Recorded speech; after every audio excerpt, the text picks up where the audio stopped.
Social media ઉપર રાજકીય નેતાઓ સાથેના ફોટો બતાવી યુવાનોની વિદેશમાં નોકરી મેળવવાની ઘેલછાનો ફાયદો ઉઠાવી કરોડો રૂપિયા વસૂલી હિંમતનગરનો એક બાજીગર સિકંદર લોઢા હાલમાં નો દો ગ્યારા થઈ ગયો છે, જેને પોલીસ પણ શોધી રહી છે.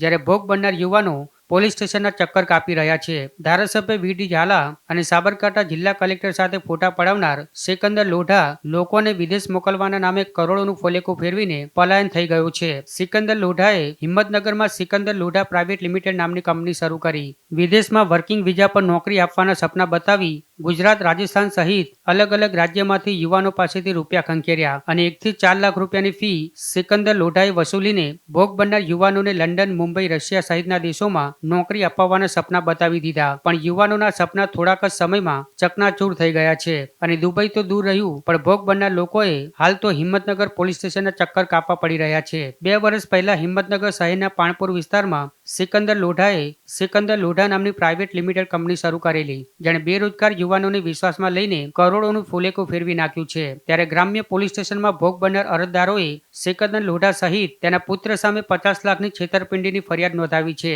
ત્યારે મોડે જાગેલી હિંમતનગર પોલીસે અલગ અલગ ટીમ બનાવી આ સમગ્ર મામલે તપાસ હાથ ધરી છે.